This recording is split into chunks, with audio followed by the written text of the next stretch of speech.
It's tough out there, folks. It's in the job market right now is very challenging. I've talked about it at length, multiple videos on this channel, and this current article we're going to take a look at today really just shows how far the pendulum has swung in the battle between capital and labor, and who has the leverage and who doesn't. It was a rough 2024. 2023 was tough. Looks 2025 is off to a thud. The job market is terrible, and more employers are looking at layoffs. But HR, who's supposed to be there to help the average employee be able to perform better, and we're going to see what they say here. Hey, just work harder. It's just so interesting. I can't. When you think back in time, to go back even 2 years, can you? It's just the fact that we have HR now. That's their advice. Hey, maybe try harder.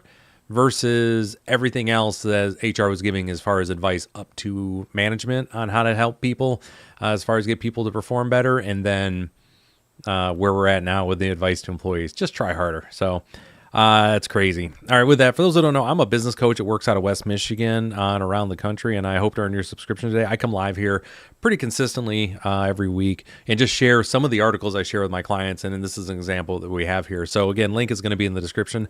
So let's go check this out. This is from Business Insider. Bosses are running low on empathy and cutting poor performers. I've had a couple articles recently, or I've covered a couple articles recently about how they're utilizing PIPs to help basically cull the herd. We're also, I mean, it's happening, folks. More and more layoffs are coming down the pike. So with this, HR says, maybe just work harder. So let's get into this. This is from Lindsay Dodds. Was it Dodgson? I think is it.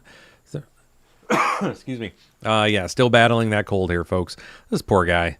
And typically, by the way, in a lot of these photos, you'll see somebody has a plant in there too. So they didn't get a plant on this one. Now, bosses are running low on empathy, and some companies are cutting roles. It's an employer's market. As we said, that difference between labor and capital, there's always that dynamic. And for the longest time, labor's been in charge. But now capital, which is businesses, they definitely have the leverage. And it may be time to work harder, says Suzanne Lucas, an HR consultant, which we're going to see more about what Suzanne has to say. Some bosses, they want their workers back in the office more often, or becoming less interested in demands of mental health conscious Gen Zers. Man, stop beating about the Zoomers. Millennials and Gen X, we just as concerned about our mental health. Not all the Zoomers, but also wanting work-life balance. That's definitely something where the Zoomers are at. They have good enough reason. An era of revenge quitting may be on the horizon, but right now it's an employer's market. All these folks here, Meta, Microsoft, BP, Boeing, are just a few of the companies laying off staff in 2025. Folks are shedding people all over the place. Matter of fact, they're even looking at a lot of franchises are starting to close down. Just had a note today that Domino's is shuttering 200 stores in Michigan. They're shuttering 200 of them. So it's happening, folks. Now, some employers are also getting more creative about how they're letting low-performing staff go, engaging in tactics such as stealth firing, in which they implement strict return-to-office mandates to make employees' roles increasingly uncomfortable and less appealing. And by the way, one thing that I do want to make sure that I cover here is that this has been a thing for a while.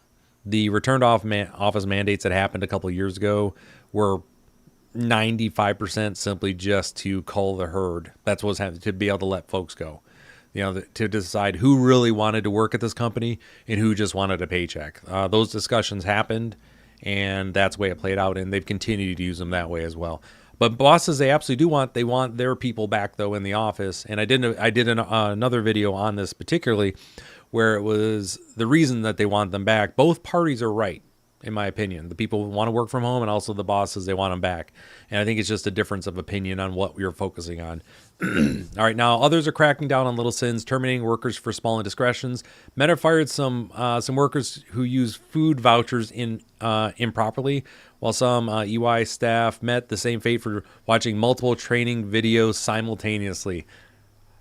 I mean, come on, really? We all know what those training videos are. That's just to check a list. I'm sorry, but kudos to those folks for having a little ingenuity to be able to hammer through them quicker. That being said, not advocating skipping your training. Training's important, but hey, you know what? Kudos for that ingenuity. Now, Joe Galvin, the chief research officer at the executive coaching platform Vistage, told Business Insider that bosses were under more pressure to ensure their employees are top performers, which means take that the other way. Bosses were under pressure previously to keep as many people employed as possible, regardless if they were performing at a high level or not. That's what the opposite of that was. Now, workers, on the other hand, are wrestling with what pandemic era flexibility they're prepared to give up. Maybe bosses are saying, I don't have to put up with this millennial or Gen. Okay, so we got millennials in there again, or Gen Z stuff. There's a common thread underneath it all, that tension between the boss and the worker. Again, there's a reason it's called work. You're supposed to have a little tension in there. Now, the power dynamic, employers-employees, is at a constant pendulum. I talked about that. When it's an employer's market, which it is right now, companies are much more picky than when it's an employee's market. Suzanne Lucas told Business Insider. Lucas is an HR consultant and writer, became known for her blog, Evil HR Lady. So, yeah, go check. I'm going to have to go check that out. I didn't realize she had a blog. That's pretty funny. Many highly skilled and experienced people lost their jobs. Look at these numbers. Google, 25,000, 65,000 federal workers have just taken President Trump's, hey, we're going to pay you for 8 months not to be here. Just resign. So right there is, what's that, 90,000? It's in the hundreds of thousands of people have been laid off just in the last few weeks or so. Now, the volume of talent entering the job-seeking pool means companies can be really choosy right now, excessively choosy. If you're a slacker, I can find someone to replace you. In other words, employees better be hardworking. Is this her? This is the evil HR lady right here. What do you guys think? Evil HR lady? Man, maybe. All right, now Meta fired about 2 dozen staff last year for using their $25 meal credits to buy things other than food. But again, it wasn't about there. They just looked for a reason to get rid of folks. That's what that was. Once somebody breaks a barrier, then everybody starts breaking that barrier. It's really not a matter of punishing someone for buying toothpaste. It's a matter of making sure everybody knows there's a line you don't cross. Now, protect yourself. CEO of the employee nonprofit Generation told Business Insider workers could protect themselves in a turbulent environment by investing their time in new skills, particularly learning about AI tools. That's not the cure-all, folks, but it is important. If you don't know how to write command prompts in AI, please invest a couple hours on some YouTube videos to learn how to do AI command prompts and then practice just for your own sanity. But also, I'm telling you, the ability to be able to crank out work quickly using AI, it's important. Okay, so please learn how to do the prompts. It's narrative. It's not like you're having to learn how to code or anything. Now, let's see here. What? I don't know, get into the AI stuff. Let me see here. No, okay. So what's very clear, Morshid said, is that doing the same thing for a decade is a pattern of the past. Lucas said not all companies would fire workers for small indiscretions, but if employers looking to let people go, those making minor missteps could be first on the list, and they will be first on the list. That's pretty clear. My advice to employers is realize that you need to be a good worker. It's called work for a reason. Hey, that's my line. Maybe work harder. Maybe now isn't the time to be asking for extra benefits, and extra flexibility. I'm going to leave it there, folks. I'm not going to, please go beat this up too much. Please go check out the article, links in the description there. So this is the advice that I'm giving to employees, but also to employers as well. Yes,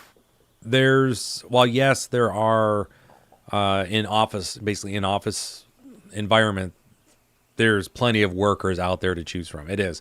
But that's not the case in every single industry. So make sure you understand before you try to put a line in the sand, dig your heels in, whatever phrase you want to use, about your work and what you want as an employee.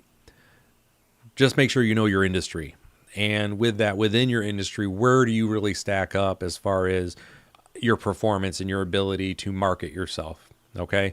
A lot of businesses right now, they're going back and they're getting what would be the hedgehog's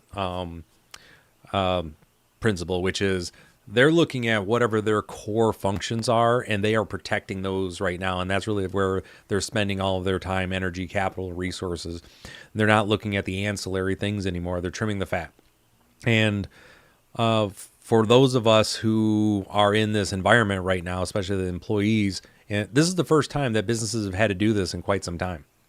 During the pandemic, it was a momentary blip, and then they flooded the market. Like everyone got a ton of money, so there was no disincentive for having to put all this luxury type things out and all the benefits. Right now, we're in the business cycle where we are in what I'd like to say is that and what I'm advising my clients, we're in a rolling recession. That is, we've got different parts of the economy are all suffering at different times, right? They're all having these contractions, corrections, and different markets that are occurring, which are forcing industries to make very difficult decisions at different times.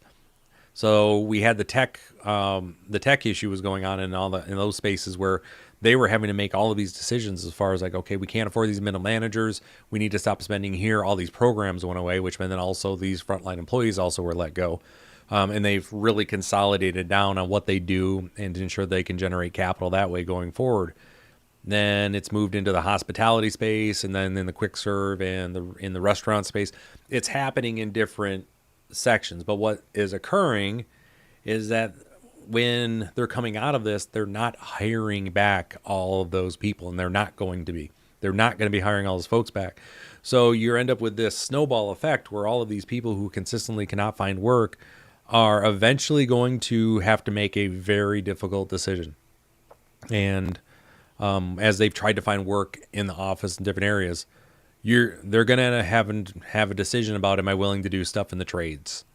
That's where this is all ultimately going to end up at. So my advice for folks, if you're young enough and you thought you were going to do office work and you can kind of see what's happening, and this a lot of folks don't like to hear this, but with the surety of future employment and making decent money, but also where you will have employment going forward and you don't have to worry about that, is going to be in the trades.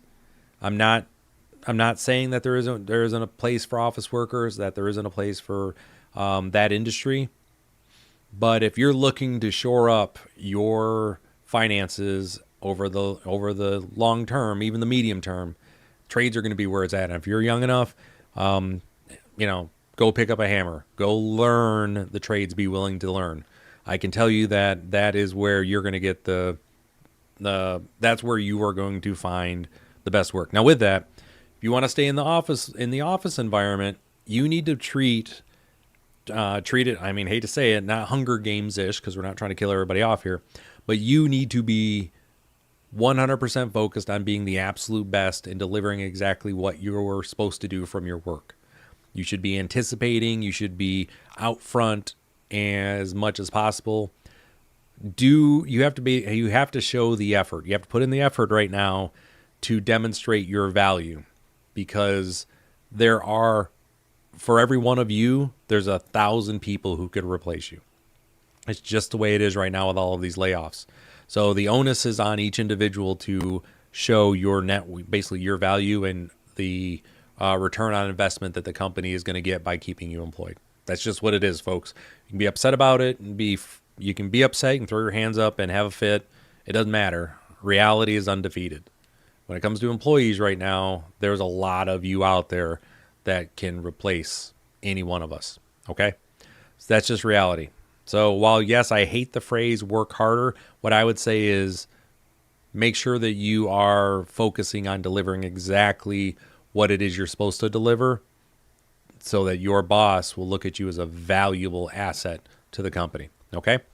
So with that, I appreciate everybody who hung out this long. Hopefully I earned your subscription today. If you'd like to learn more about what I do to help businesses grow faster than you ever thought possible, go ahead and check out summitbusinessguides.com. Take care, and I will see you later.